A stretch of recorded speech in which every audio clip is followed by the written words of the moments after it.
পঞ্চ ইন্দ্রিয় যেখানে দৌড় শেষ, ওখান থেকে ইলম শুরু। দিনের ভিত্তি কি? কোরআন সুন্নাহ। আর মানুষ এখানে বানিয়ে নিয়েছে নিজের বিবেক। বিবেকে যেটা ভালো মনে হয় ওটাই ভালো মনে হয়। এরকম যদি কেউ করে, কিয়ামত পর্যন্ত হেদায়েত পাবে না। মোট কথা তাফসীরুল কোরআন, এটাই হলো হিকমত।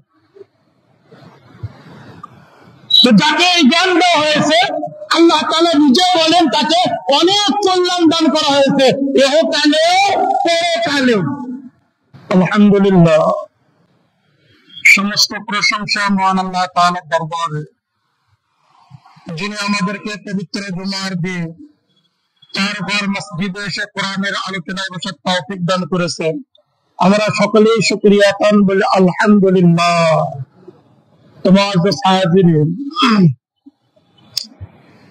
আমাদের আলোচনা চলতেছিল মহান আল্লাহ তাআলা দান করা সম্পর্কে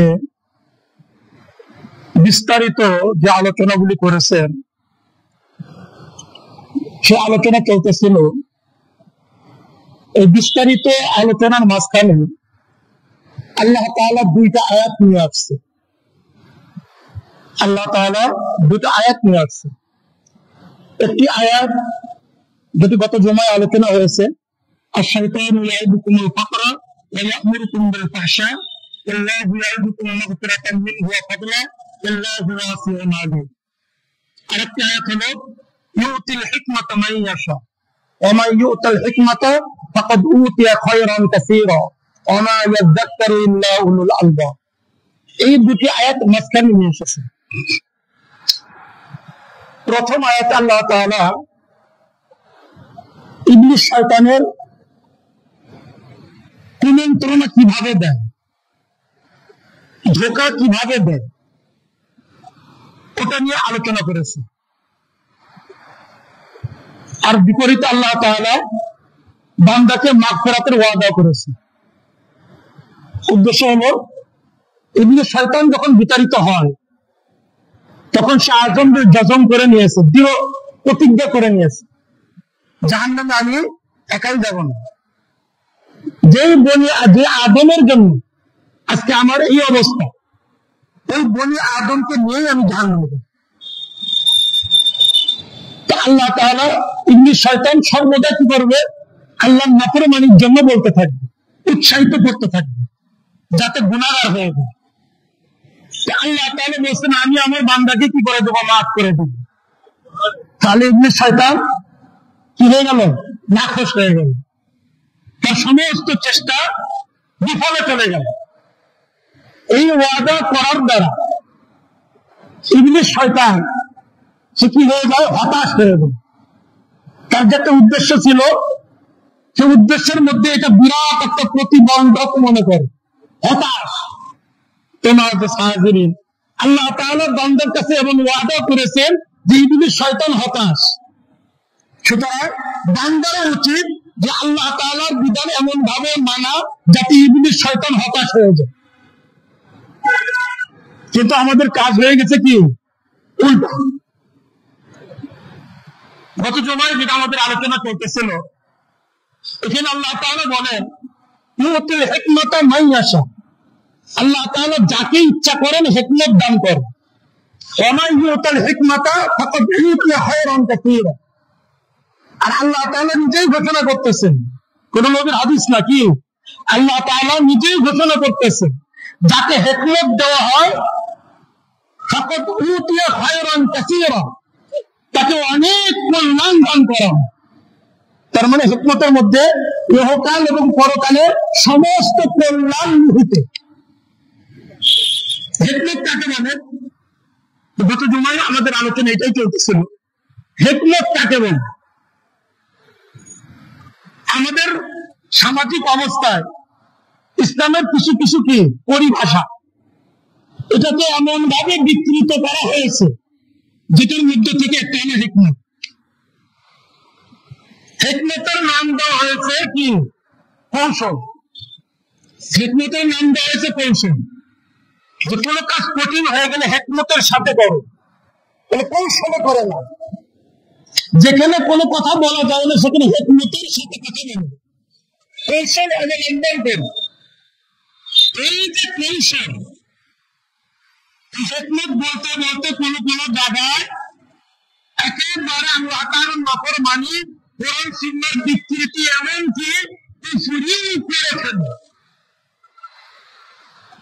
মানে অবস্থা হলো এরকম যে আল্লাহ তাআলা খুশি, শয়তানও কি নয়, অসন্তুষ্ট নয়। অবস্থা কি কিছু কিছু জায়গায় এরকম দাঁড়ায়, আল্লাহ भी खुश है, শয়তান भी नाराज না হয়। আল্লাহ খুশি, শয়তানও নারাজ না। এটাকে কি বলা হয়? হিকমত বলা হয়। এটা হলো কুফরি। এটা হলো কি? কুফরি। মহান আল্লাহ তাআলা সমস্ত কিছু কি সুন্দর, সমস্ত কিছু কল্যাণকর, ইবলিস শয়তানের সমস্ত কিছু কল্যাণকর। দুটো দুই মেরু, দুটা কি দুই মেরু, এক জায়গায় সম্ভব না। হয় কোন সময় দেখেছে দুই মেরু এক জায়গায় হয়ে যায়? হতেই পারে না। আমরা মনে করি আল্লাহ খুশি, শয়তানও অসন্তুষ্ট না। তোমার যে সাজিরি, এটা হলো কুফরি। আল্লাহ তাআলা যেটা করলে খুশি, কিয়ামত পর্যন্ত শয়তান ওটা কি হবে না? সন্তুষ্ট হবে না। আর শয়তান যেখানে সন্তুষ্ট, মহান আল্লাহ তাআলা কোনো ক্রমেই কি হতে পারেন না? সন্তুষ্ট হতে পারেন না। অথচ এটাকে আমরা কি দিয়েছি? হিকমতের নাম দিয়েছি। আর আল্লাহ তাআলা কি বলেন? যাতে হিকমত দেওয়া হয়, প্রভু কল্যাণ দেওয়া হয়, সর্বোচ্চ কল্যাণ। তাহলে মেনে কিভাবে? কখনোই মেনে না। এটা হয় কেন? এমনকি মানুষ কেন এই বিকৃত অর্থে কেন চলে এসেছে? মানুষ যখন নিজের বিবেককে কি করেছে, বিবেককে জায়েজ না জায়েজের মানদণ্ড বানিয়ে দিয়েছে। বিবেককে কি জায়েজ না জায়েজের মানদণ্ড বানিয়ে দিয়েছে। অনেকেই বলে, অনেকেই কি বলে, অনেক প্রচার আছে, তোমার বিবেক হলো সর্বোচ্চ আদালত। কি বলে? তোমার বিবেক সর্বোচ্চ আদালত। মুসলিমের না, বিবেক নাকি সর্বোচ্চ আদালত। অথচ কোরআন আর সুন্নাহ হলো কি সুবিচার। কোরআন সুন্নাহ ছাড়া সুবিচার হতে পারে না। মানুষের বিবেক কিরকম? 100 বছর আগে যেটাকে সুন্দর মনে করতে, 100 বছর পরে ওটা অসুন্দর হয়ে গেছে। 100 বছর আগে যেটাকে খারাপ বলতো, 100 বছর পরে ওটাকে ভালো বলতেছে। 100 বছর পূর্বে যে তথ্য দিয়েছিল, আজকে 100 বছর পরে ওটাকে ভুল বলতেছে। প্রমাণ কি? এই হলো মানুষের কি পঞ্চ ইন্দ্রিয়। আর এই পঞ্চ ইন্দ্রিয়ের দৌড় যেখানে শেষ, সেখানে এলমে ওহী শুরু। পঞ্চ ইন্দ্রিয় এটা দৌড় যেখানে শেষ, ওখান থেকে এলমে ওহী শুরু। তোমার এটা সাহায্যের মানুষকে আল্লাহ তাআলা বলেন, ওমা উতীতুম মিনাল ইলমি ইল্লা কলিলা। একেবারে অল্প নগণ্য জ্ঞান দেওয়া হয়েছে। মানুষের পঞ্চ ইন্দ্রিয় সর্বোচ্চ দুর্বল এলমে ওহীর মোকাবেলা। পঞ্চ ইন্দ্রিয় এত দুর্বল, আমরা অনেকেই জানি যে আমাদের পঞ্চ ইন্দ্রিয় কেমন দুর্বল। মানুষ দেখেন, মানুষ কি চোখ দিয়ে দেখেন, আরে বুদ্ধি বিবেক ওটা তো লুকায়িত, চোখে দেখা যায় না। দৃষ্টিশক্তি তো প্রকাশ্য, মানুষের দৃষ্টিশক্তি প্রকাশ্য। আমরা এই যে দুনিয়াতে যে অস্তিত্ব আছে, যে বস্তুগুলি, যেটার অস্তিত্ব আছে ওটা তো আশাই করা যায় না, ওটা তো আগেই না। দুনিয়াতে যে অস্তিত্বশীল যত বস্তু আছে, এর মধ্যে আমরা কত পার্সেন্ট দেখি? অনেকে বলবো 100%-এর দিকে। না দেখার কি আছে? না দেখার কি আছে? 90, কে বলবে 80, 70, না হলে তো 50, অর্ধেক দেখবে না। কোরআন সুন্নাহর কথা না, বিজ্ঞান বলতেছে 5% মানুষ দেখে, 5%, আর 95% মানুষ দেখে না। বিজ্ঞান কি বলতেছে? দুনিয়াতে যত অস্তিত্বের বস্তু আছে, এগুলোর মধ্যে আমরা 5% চোখে দেখতে পাই, 95% দেখতেই পারে না। এটা কে বলছে? কোরআন সুন্নাহ। কে বলছে? বিজ্ঞান বলতেছে। বিজ্ঞান বলতেছে প্রত্যেক বস্তু এটা তরঙ্গ দৈর্ঘ্য যদি কি হয় 400 থেকে 700 ন্যানোমিটার হয়, তাহলে মানুষ দেখতে পায়। এর চেয়ে বেশি, এর চেয়ে কম, 700-এর উপরে, 400-এর নিচে মানুষ দেখে। যেমন ব্যাকটেরিয়া চোখে দেখা যায়, অনুবীক্ষণ যন্ত্র যদি দেখা যায়, তার মানে অস্তিত্ব আছে, আমরা চোখে দেখি না। এরকম হাজার হাজার বিষয় আছে। জিন জাতিকে আমরা দেখি না, এমনি শয়তানকে দেখি না। তাহলে এই হলো আমাদের দৃষ্টিশক্তি। 5% দেখি, 95% বাদ। আর আমি কোরআন সুন্নাহকে কি করি? আমার দৃষ্টি দিয়ে মাপি, আমার এলেম দিয়ে মাপি, যুক্তি দিয়ে মাপি। এই হলো আমাদের পঞ্চ ইন্দ্রিয়। এত দুর্বল। এই পঞ্চ ইন্দ্রিয় যেখানে দৌড় শেষ, ওখান থেকে এলম শুরু। তো মানুষ কি করে? কোরআন সুন্নাহর ভিত্তি করে না। দিনের ভিত্তি কি? কোরআন সুন্নাহ। আর মানুষ এখানে বানিয়ে নিয়েছে নিজের বিবেক। বিবেকে যেটা ভালো মনে হয় ওটাই ভালো মনে হয়। এরকম যদি কেউ করে, কিয়ামত পর্যন্ত হেদায়েত পাবে না। কোরআনে কারীমের মধ্যে বনী ইসরাঈলের সর্বোচ্চ আলোচনা করা হয়েছে। এই বনী ইসরাঈল ধ্বংস হয়েছে নিজের কাছে যেটা ভালো মনে হয়, দিন মনে হয়, এটাকেই দিন মনে করে। নিজের বিবেকের কাছে যেটা খারাপ মনে হয়, এটাকেই খারাপ মনে করে। এই করে তারা কি হয়ে গেছে? ত্যাগগ্রস্ত হয়ে গেছে, আল্লাহ তাআলার লানত প্রাপ্ত হয়ে গেছে। আর আল্লাহ রাসূল বলে গেছে, আমার উম্মত কিয়ামতের পূর্বে এই সমস্ত ইহুদি এবং নাসারা তাদের হুবহু অনুসরণ করবে। আজকে তাই করতেছে। আমার কাছে যেটা ভালো মনে হয় ওটাকে আমি দিন মনে করতেছি না। কোরআন সুন্নাহ যেটাকে দিন বলে ওটাই দিন। কোরআন সুন্নাহ যেটাকে ভালো বলে ওটাই ভালো। আমার বিবেক পুরা বিশ্ব কোনটাকে ভালো বললো না খারাপ বললো এটা দেখার কোনো বিষয় না। আমি করবো 5% দেখি, আর মহান আল্লাহ তাআলার দেখার শক্তি অসীম। যেটা সেবাদে নাই, সে আল্লাহ তাআলার কালাম হলো কোরআনে কারীম। সে আল্লাহ তাআলার কালাম হলো কোরআনে কারীম। অনেকে আমরা কি করি? বিজ্ঞান দিয়ে, যুক্তি দিয়ে কোরআন সুন্নাহ তুলে দিই, আলহামদুলিল্লাহ ভালো, কিন্তু এটা মাপের বস্তু না। কোরআন সুন্নাহ মাপার জন্য বিজ্ঞান না, কোরআন সুন্নাহ মাপার জন্য যুক্তি না, বরং বিজ্ঞানকে মাপো কোরআন আর সুন্নাহ দিয়ে। বিজ্ঞানকে মাপো কি? কোরআন আর সুন্নাহ দিয়ে। যেটা কোরআন সুন্নাহর সাথে মিলবে ওটাই আমরা গ্রহণ করবো। যেটা কোরআন সুন্নাহর সাথে কি হবে? সাংঘর্ষিক হবে, ওটাই আমরা কি করবো? পরিত্যাগ করবো। এটাই হলো বুদ্ধিমানের কাজ। 5% দেখি, 95% দেখি না। তাহলে বুদ্ধিমানের কাজ কি 5% ধরা না 100% ধরা? হ্যাঁ, বুদ্ধিমানের কাজ হলো কি? ওই 95% না 100% ধরা। আর আমরা ধরতেছি ওই 5%। এই ধরে আজকে আমাদের এই অবস্থা। কোরআন সুন্নাহর যাচাই বাছাই করি বিবেক দিয়ে, বুদ্ধি দিয়ে, আর বিজ্ঞান দিয়ে যাচাই বাছাই করি না। কোরআন আর সুন্নাহ যাচাই বাছাই করা না, বরং কোরআন সুন্নাহ হলো কি? সারা পৃথিবীর সমস্ত কিছুকে যাচাই বাছাই করার মেয়ার মাপকাঠি। এ কারণে আমাদের অবস্থা কি হয়ে গেছে? এমন হয়ে গেছে আজকে মুসলমান যেটা হারাম, যেটা গুনার কাজ, ওটাকে সওয়াবের কাজ মনে করতেছে।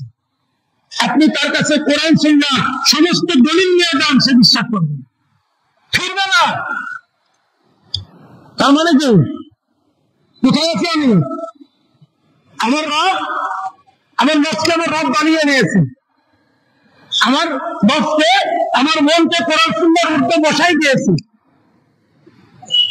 যদি দিনই মানতে চায় তাহলে কোরআন সুন্নাহ দিয়ে বুঝানো অবশ্যই চলে আসবে। ভুলের মধ্যে ছিল, কিন্তু আজকে বারবার বলা হচ্ছে, তারপরে আসতেছে না। কোরআন সুন্নাহ থেকে দলিল দেওয়া হচ্ছে, আসতেছে না। আমার কাছে এটা ভালো লেগে গেছে, এটাকে নেকের কাজ মনে হয়েছে, ওটাকে সওয়াবের কাজ মনে হয়েছে। আজকে আমরা এমনটি করতেছি। তো যেটা বলতেছিলাম, হিকমত কাকে বলে? হিকমতের আমরা কি করেছি? বিকৃত অর্থ করে ফেলেছি। এমনকি কোন কোন জায়গায় নাফরমানিকে ওটাকে হিকমত বলে চালিয়ে দিচ্ছে। তোমার হিকমত কাকে বলে?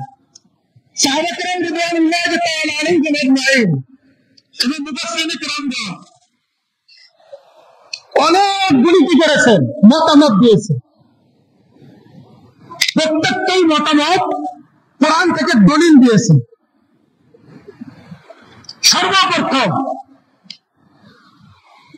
সাহাবা কেরামের একদল তারা বলেন হিকমত অর্থ নবুয়ত। হিকমত অর্থ কি? নবুয়ত। কোরআনে কারীমের মধ্যে আল্লাহ তাআলা বলেন ওয়াতাইনাহুল হুকমা সাবিয়্যা। হযরত ঈসা আলাইহিস সালাম সম্পর্কে বলেন আমি তাকে শিশু বয়সে নবুয়ত দান করেছি। এখানে হুকম অর্থ কি? হিকমত। তা সহ তা ছাড়া। তাহলে হিকমতের একটা অর্থ কি? নবুয়ত। কোন সাহাবা বলেছে, কোন সাহাবা বলেছে হিকমত অর্থ ইলমুল কুরআন। হিকমত অর্থ কি? ইলমুল কুরআন, কোরআনের ইলম। এটা হলো কি? হিকমত। রাইসুল মুফাসসিরিন হযরত আব্দুল্লাহ ইবনে আব্বাস রাদিয়াল্লাহু তাআলা আনহু তিনি বলেন হিকমত অর্থ তাফসীরুল কুরআন, কোরআনের তাফসীর, ব্যাখ্যা। নাসিখুন ওয়া মানসুখুন, কোরআনের নাসিখ মানসুখ, কোরআনের মুহকাম মুতাশাবিহ, স্পষ্ট আয়াত অস্পষ্ট আয়াত, মুকদ্দম মুআখ্খার, কোরআনের আগে কোরআনের পরে, কোন আয়াত আগে নাযিল হয়েছে, কোন আয়াত পরে নাযিল হয়েছে, কোন আয়াতগুলি মক্কায় নাযিল হয়েছে, কোন আয়াতগুলি মদিনায় নাযিল হয়েছে, কোন হুকুমগুলি মক্কায় নাযিল হয়েছে, কোন হুকুমগুলি মদিনায় নাযিল হয়েছে, কোনটা হালাল কোনটা হারাম। এটা হলো হিকমত। এটা হলো কি? হিকমত। তোমার সাহায্যের কোরআনে কারীমে বিভিন্ন আয়াত যেখানে হিকমত ব্যবহার করা হয়েছে সেখান থেকে দলিল দিয়েছে। কোন সাহাবা বলেছেন হিকমত অর্থ হলো সুন্নাহ, আল্লাহর রাসূলের হাদিস সমূহ। তারা কি দিয়েছেন? কোরআনের আয়াত দিয়ে দলিল দিয়েছেন। রব্বানা ওয়াবআস ফীহিম রাসূলান মিনহুম ইয়াতলু আলাইহিম আয়াতিকা ওয়া ইউআল্লিমুহুমুল কিতাবা ওয়াল হিকমা। আল্লাহর রাসূলের বিশাত আমদের একটা মাকসুদ হলো ওয়া ইউআল্লিমুহুমুল কিতাব, কোরআন শিক্ষা দিবে, ওয়াল হিকমা, এবং হিকমত শিক্ষা দিবে। হিকমত হলো আল্লাহর রাসূলের হাদিস। কি? আল্লাহর রাসূলের আকওয়াল, তার কথা, আল্লাহর রাসূলের আফআল, তার কর্ম, আল্লাহ তাআলার রাসূলের কি সন্তুষ্টি এবং তার তাকরীর, তার বর্ণনা। এটা হলো হিকমত। তোমার সাহায্যের কোন মুফাসসিরিন কেরাম বলেন বলা হয় হিকমত অর্থ হলো আল মারিফাতু বিমাকাইদিশ শাইতান, শয়তানের মক্কর, তার কুমন্ত্রণা, কুকৌশল এ সম্পর্কে ভালোভাবে অবগত হওয়া। এটাই হলো হিকমত। কেন বলেছেন? ইবলিস শয়তানের মাকায়েদ, তার মক্কর, কুকৌশল কোরআন ছাড়া বোঝা সম্ভব না। কোরআন ছাড়া বোঝা সম্ভব না। সুতরাং ইবলিস শয়তানের কৌশল বুঝতে হলে, তার পন্থা বুঝতে হলে, তার ধোঁকার তরিকা বুঝতে হলে আগে আমাকে কোরআন বুঝতে হবে। আর এই আয়াতের পূর্বের আয়াতে আল্লাহ তাআলা কি করেছেন? ইবলিস শয়তানের ধোঁকা দেওয়ার যে পদ্ধতি ওটার আলোচনা করেছেন, ওইদিকে ইঙ্গিত করেছেন। তাহলে বোঝা গেল ওই আয়াতের সাথে এই আয়াতের এটা হলো কি? সামঞ্জস্য। ইবলিস শয়তান তার কৌশলগুলি কিভাবে বাস্তবায়ন করে, কোনটা কি, তার এজেন্ডা কি, সমস্ত কিছু কোরআন কি করেছে? বর্ণনা করেছে। যেহেতু এই আয়াতের পূর্বের আয়াতে তার কৌশল দিকে ইঙ্গিত করা হয়েছে, তো পরের আয়াতে আল্লাহ তাআলা কি করেছেন? ওটাকে আরো স্পষ্ট করছেন। ইউতিল হিকমাতা মান ইয়াশা, আল্লাহ তাআলা যাকে চান হিকমত দান করেন। আমা ইউতিল হিকমাতা ফাকাদ ইউতিয়া খায়রান কাসীরা, আর যাকে হিকমত দান করা হয় তাকে অনেক অনেক কল্যাণ দান করা হয়। তোমার সাহায্যের তাহলে কোরআনের হালাল হারাম নাসখ মানসুখ মুহকাম মুতাশাবা, কোরআনের মুকদ্দম মুআক্খার, হালাল হারাম, মোট কথা তাফসীরুল কোরআন, এটাই হলো হিকমত। তো যাকে এই জ্ঞান দেওয়া হয়েছে, আল্লাহ তাআলা নিজে বলেন তাকে অনেক কল্যাণ দান করা হয়েছে, ইহকালেও পরকালেও। কোন কোন মুফাসসিরিনে কেরাম বলেন হিকমত অর্থ হলো কথা এবং কাজে সঠিক হওয়া। আল ইসাবাতু ফিল কওলি ওয়াল ফি'ল, কথা এবং কাজে সঠিক হওয়া। সঠিক কোনটা? কোরআন সুন্নাহ যেটা বলে ওটা সঠিক। এই যে এতগুলি মুফাসসিরিনে কেরামের মতামত, এটার মধ্যে কোনো বৈপরীত্য নাই, ইখতিলাফ নাই, সবগুলি দেখলে এক। সবাই কি করেছেন? যেটা বলেছেন ওই ঘুরে ফিরে তাফসীরুল কোরআন, ইলমুল কোরআন, ওই দিকেই চলে যায়। কথা কাজে সঠিক হওয়া মানে হিকমতে মানে কথাই হোক কাজে হোক। আমাদের কথা কাজে হক হওয়া তো দূরের কথা, কথার কাজের মিল না। কথা বলি একটা, কাজ করি আর একটা, কাজ করি একটা, কথা বলি আর একটা। আমি কাজ কি করেছি, তাকে কিভাবে হেনস্থা করা যায় ভিতরে ভিতরে চেষ্টা করতেছি, সামনে যখন দেখা হলো তখন অনেক তার প্রশংসা, আপনি অনেক ভালো। এই হলো অবস্থা। নেফাক, এটা কি নেফাক আজকে আমাদের মাঝে এমন ভাবে ঢুকে গেছে, কথা কাজের কোনো কি নাই, মিল নাই। সঠিক হওয়া তো পরের কথা, কথার কাজের যে মিল হবে ওই মিলটাই আমাদের মধ্যে নাই।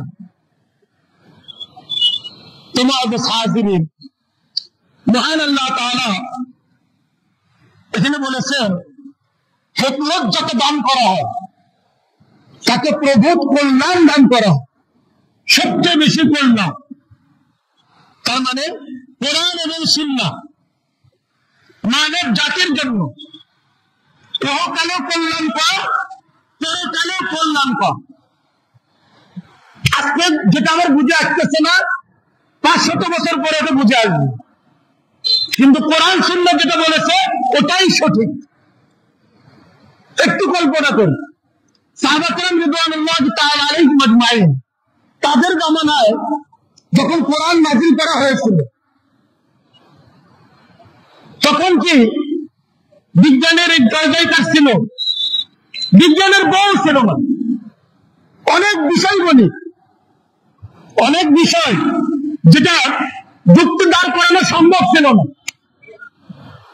কিন্তু তারা কি যুক্তিতে ধরে না। কিন্তু আল্লাহ তাআলা নাযিল করেছেন, সাথে সাথে তারা মেনে নিয়েছে।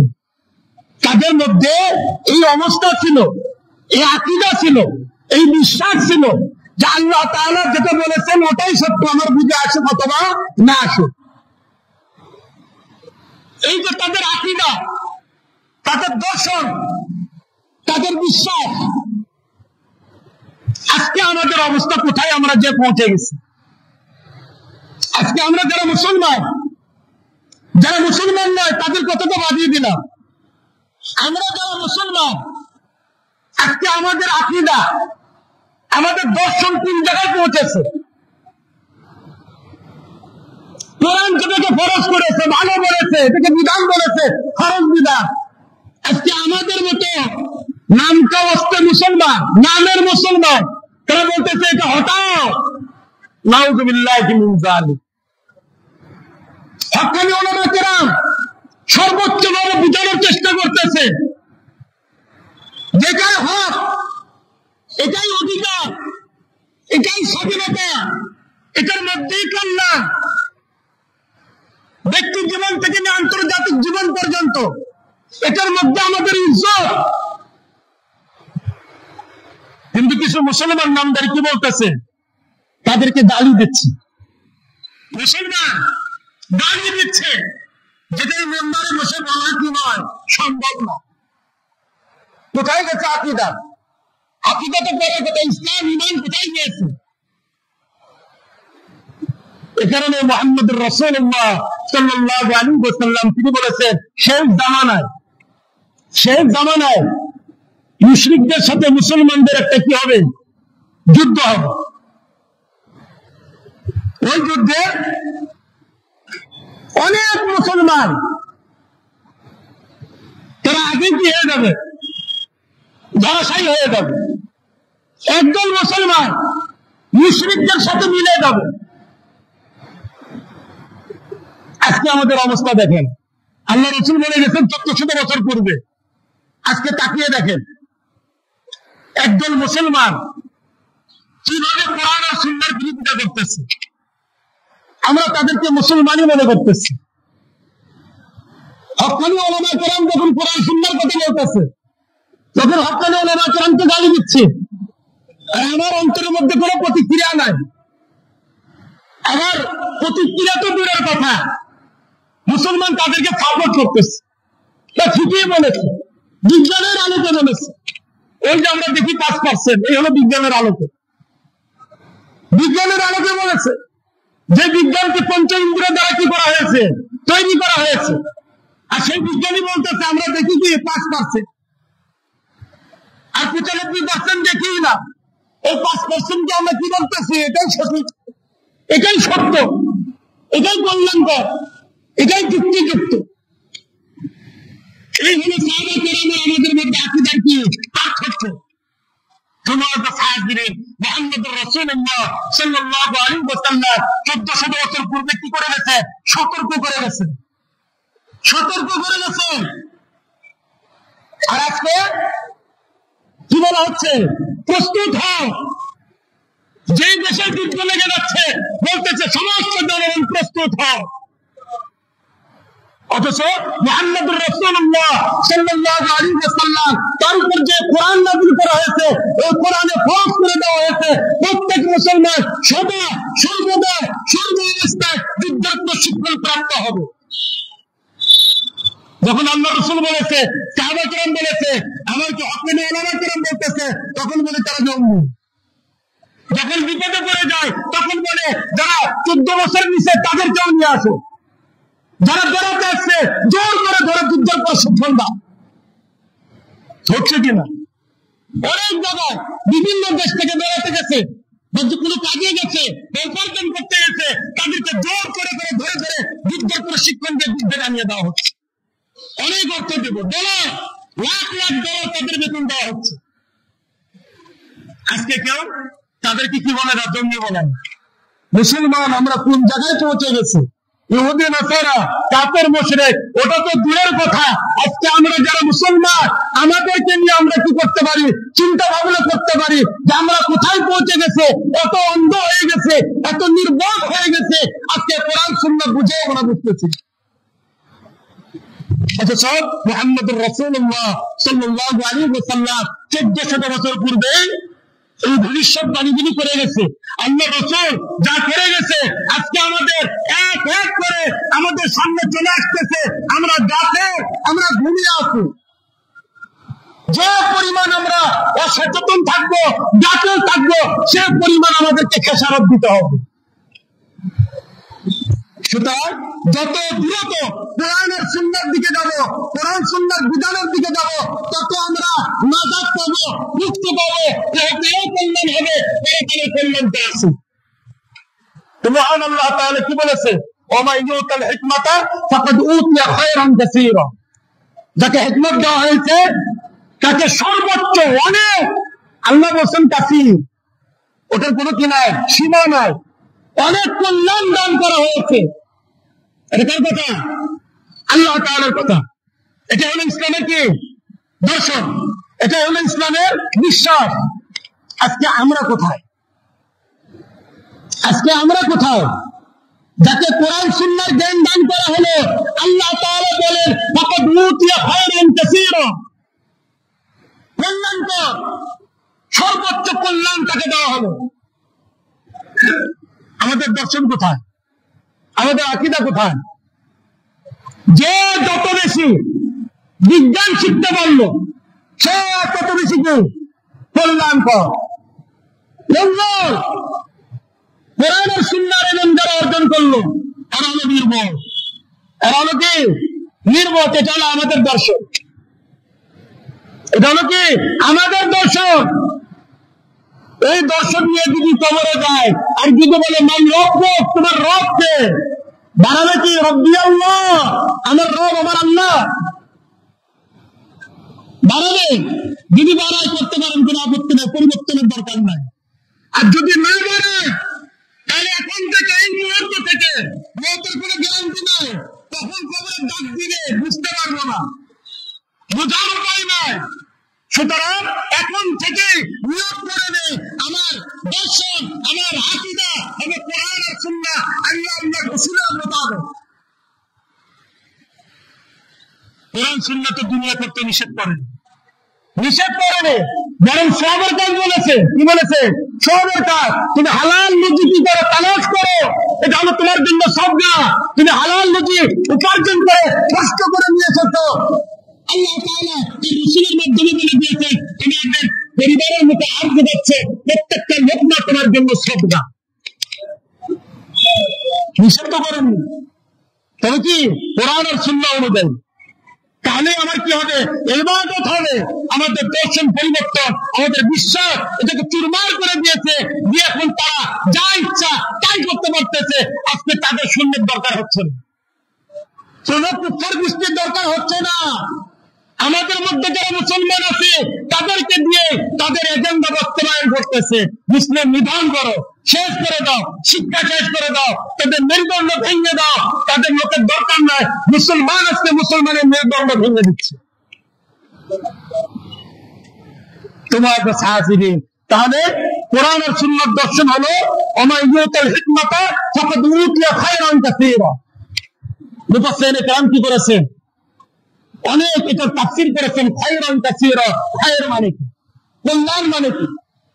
সবগুলি সার নির্যাস হলো দুনিয়াতেও ইজ্জত, মৃত্যুর পরে কবর থেকে না জান্নাত পর্যন্ত ইজ্জতের মধ্যে থাকবে। এটাই হলো সারমর্ম। এটা হলো কি সারমর্ম?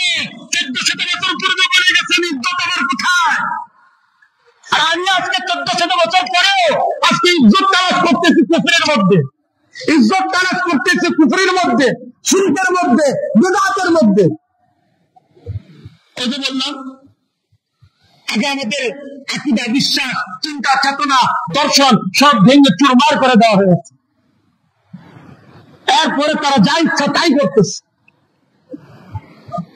এটার মূল একটা কারণ হলো তারা মেনে গেছে। শুরুতে যেটা বললাম মূল একটা কারণ, আমার কাছে এটা দিন মনে হয়। কোরআন সুন্নাহ এটাকে দিন বলে কিনা এটা দেখার কোনো কি নাই, বিষয় না। এমন অবস্থা, এটাই দিন, এটাই সওয়াবের কাজ। হক্কানি উলামায়ে কেরাম কি করতেছেন? হাদিসগুলো বর্ণনা করতেছে, বুঝিয়ে দিচ্ছেন এই হাদিসগুলো এখানে কেন বলা হয়েছে, এক এক করে ব্যাখ্যা করতেছে। আর আমরা মনে করতেছি ওটাই দিন, যেটা আমার কাছে ভালো। একবার বোঝার কি করতে না চেষ্টা করি না। ওই যে আগে নকশের কি হয়ে গেছে, গোলাম হয়ে গেছে। নকশের আমি কি হয়ে গেছি? গোলাম হয়ে গেছি।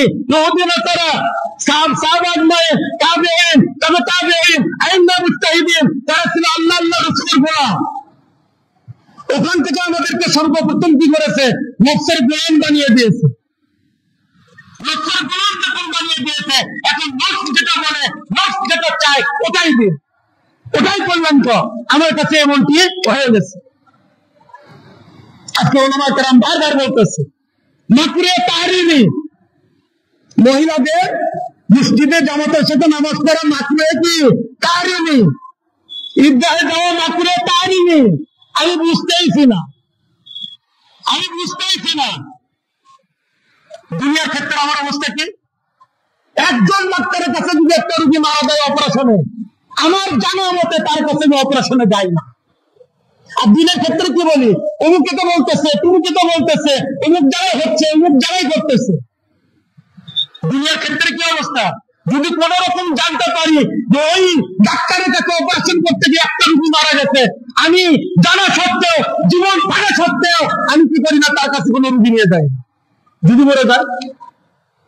আর দিনের ক্ষেত্রে অমুকে বলছে তুমি কার অমুকে তুমি জাহান্নামে আমি কি করবে নাকি? অমুকে যদি হারাম কাজ করে আমি করবো নাকি? অমুকে যদি আগামীর মধ্যে চলে যায় আমার কি ইচ্ছা আছে আমি আগামী করে দেন? দুনিয়ার ক্ষেত্রে এত সচেতন আর দিনের ক্ষেত্রে একবারও অচেতন।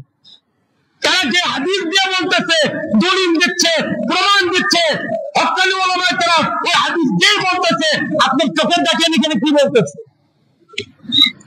তাও মানতেছেন। সহিহ বুখারীর হাদিস যেখানে আল্লাহ রাসূল বলেছেন সমস্ত মহিলাদেরকে ঈদের জামাতে আসার জন্য তারা যদি কি না থাকে, হিজাব না থাকে, পর্দা করার কোনো কাপড় না থাকে, অন্যের কাছ থেকে চেয়ে হলেও যাতে ঈদের মাঠে হাজির হয়। এই হাদিসের মধ্যে আসছে যারা হায়েজালি মহিলা তারাও দিয়েছে, তাদেরকেও ডাকা হয়েছে। এখন বলেন যাদের মিন্স হয় তারা কি নামাজ পড়তে পারে? তাহলে ঈদগাহে কেন গেছে? ঈদগাহে তো আমরা নামাজ আদায় করতে যাই, ওই সমস্ত মহিলাদেরকে ঈদগাহে কেন ডাকা হলো? এটার ব্যাখ্যা কি? ইমাম তাহাবী রাহিমাহুল্লাহ তাআলা এটা সুন্দর ব্যাখ্যা দিয়েছেন। তিনি বলেছেন এই সময় মুসলমানদের সংখ্যা কম ছিল, প্রকাশ্যে মুসলমানরা ইবাদত করবে, সংখ্যা যদি অল্প হয় তারপর মুশরিকরা কাট্টা বিদ্রোহ করবে। দেখানোর জন্য, বিরাট জামাত দেখানোর জন্য হায়েজালি করে মহিলা তাদেরকেও ডাকা হয়েছিল, নামাজের জন্য না, ভিড় দেখানোর জন্য, সংখ্যা অধিক দেখানোর জন্য। এই হাদিসের সারমর্ম কিছু না বুঝে মুহাদ্দিসিনে কেরাম কি ব্যাখ্যা করছে না বুঝে, এমনকি আলেম নামধারী তারাও আজকে বলতেছে, বারবার বলতেছে এই কথা। হক্কানি ওলামায়ে কেরাম বারবার বলতেছে, বুঝাচ্ছে মুহাদ্দিসিনে কেরাম এটার কি ব্যাখ্যা দিয়েছে, তারপরে আমি মানতে নারাজ। ওটা গোলাম হয়ে গেছে নফসের। কিসের গোলাম? নফসের গোলাম। বাস নফস যা বলতেছে আমার কাছে এটা ভালো মনে হয়েছে, তো ভালোই মনে হয়েছে। সারা বিশ্বের আলেমরা যদি কি বলে এটা খারাপ বলে আমি মানতে নারাজ। তোমার অবস্থা হয়ে গেছে। এরপর আল্লাহ তাআলা বলতেছেন যাকে কি দেওয়া হয়েছে, হিকমত দেওয়া হয়েছে, অনেক কল্যাণ দেওয়া হয়েছে। ওয়ামা ইয়াযাক্কারু ইল্লা উলুল আলবাব। আল্লাহ তাআলা বলেন যারা উলুল আলবাব তারাই কোরআন থেকে শিক্ষা গ্রহণ করে। যারা কি উলুল আলবাব তারাই কোরআন থেকে শিক্ষা গ্রহণ করে। উলুল আলবাব মানে বিবেকবান, বুদ্ধিমান। তোমার সাহায্যের কোন ব্যক্তি যদি বুদ্ধিমান হয়, এর সুন্নাহ এর সামনে নিয়ে আসা হয়, অবশ্যই সে গ্রহণ করবে। আর যদি নির্বোধ হয় তাহলে কিন্তু কি করবে না, গ্রহণ করবে না। তার মানে কি? কোরআন সুন্নাহ অনুযায়ী যারা চলে তারাই বুদ্ধিমান, আর কোরআন সুন্নাহ অনুযায়ী যারা চলে না তারা নির্বোধ। এটা আল্লাহ তাআলার কথা। এদিকে তাওহীদ ওমা ইয়াতাযাক্কারু ওমা ইয়াতাআযযাম। তারা কি করে না, গ্রহণ করে না, ওয়াজ শোনে না, ওয়াজ গ্রহণ করে না, উপদেশ গ্রহণ করে না, ইল্লা উলুল আলবাব, বুদ্ধিমান ছাড়া। যারা উলুল আলবাব, যারা বুদ্ধিমান তারাই গ্রহণ করে। এটা কার দর্শন? আল্লাহ তাআলার দর্শন, আল্লাহ তাআলার কালাম, তার আকীদা। স্বয়ং আল্লাহ তাআলা বলেছেন আমি তো তার গোলাম বান্দা। আমার আকীদা কি? আমার আকীদা হলো যারা ধর্ম নিয়ে কি করে চলে তারা হলো ধর্মান্ধ। কি ধর্মান্ধ? মুসলমান কাফেররা বললে আপত্তি নাই। ওমা ইয়াতাযাক্কারু উলুল আলবাব, এটা তাদের উপর নাজিল হয়নি। আমি মুসলমান, আমার উপরে নাজিল হয়েছে। তাহলে কোরআন আর সুন্নাহর যে আকীদা, কোরআন সুন্নাহর যে দর্শন, এটার দর্শন কি আমি ধরতে পেরেছি? আমার আকীদা কোন জায়গায়? আজকে যারা যত বেশি কোরআন আর সুন্নাহ আঁকড়িয়ে ধরতেছে, দ্বীনকে আঁকড়িয়ে ধরতেছে, আমরা তাদেরকে তত বেশি ভাবে নির্বোধ মনে করতেছি। মুসলমান আর কোরআনে কারীমের মধ্যে আজকে নাযিল করা হয়নি, 1400 বছর পূর্বে নাযিল করা হয়েছে। ওমা ইয়াতাযাক্কারু ইল্লা উলুল আলবাব। যারা বুদ্ধিমান তারাই কি করে, কোরআন সুন্নাহ ধারণ করে, এখান থেকে উপদেশ গ্রহণ করে, সে মোতাবেক আমল করে, তারাই হলো বুদ্ধিমান। তোমার সাহায্যের সারা বিশ্ববাসী যদি একদিকে হয়ে যায়, আল্লাহর কালাম যদি একদিকে হয়ে যায়, তাহলে কি আল্লাহ তাআলা মিথ্যা হয়ে যাবে? না, চোখ বন্ধ হওয়ার পরে, এখন তো 5% দেখি, চোখ বন্ধ হওয়ার পর 100% দেখতে পাবো। আমাদের কোনো বাধা বিপত্তি থাকবে না। তখন বুঝতে পারবো যে আমি কত বড় গর্ধব ছিলাম। আমি কি ছিলাম? কত বড় গর্ধব ছিলাম। স্বয়ং আল্লাহ ইন্নাল্লাহা আলা কুল্লি শাইইন কাদির, তিনি বলেছিলেন ওমা ইয়াতাযাক্কারু ইল্লা উলুল আলবাব। আমি বান্দা বুঝতে পারিনি, ওই যে 5% দেখি, 95 দেখি না। মওতের পরে ওই কোন প্রতিবন্ধক থাকবে না, আর 5% মধ্যে মানুষ থাকবে না। 100% বুঝবে, 100% দেখবে, তার ওয়াজার দরকার হবে না, দয়ানের দরকার হবে না, তখন সব বুঝতে পারবে। তো ওই সময় বুঝে কোনো লাভ আছে? কোনো লাভ আছে? বলেন, যদি একটু লাভ থাকে, 1% যদি লাভ থাকে, তাহলে আমি এভাবেই থাকতে পারি। আমরা এভাবেই থাকি, পরিবর্তনের কোনো দরকার আছে কি? 1% লাভ নাই, 9% লাভ না, যারা পরিমাণও না। সুতরাং এটা যখন বুঝি, তখন আমার হায়াত থাকতে, আমার জীবন থাকতে, ওমা ইয়াতাযাক্কারু ইল্লা উলুল আলবাব, এই একটা শব্দের উপর যদি আমরা আমল করি, আমি জান্নাতে। একটা শব্দ, ওমা ইয়াতাযাক্কারু, পূর্ণাঙ্গ আয়াত না, ওমা ইয়াতাযাক্কারু ইল্লা উলুল আলবাব, এটার উপর যদি আমি আমল করি, শুধু এটার উপর আল্লাহ তাআলা আমাকে জান্নাতে বানিয়ে দিয়ে থেকে হায়াত শেষ করবে।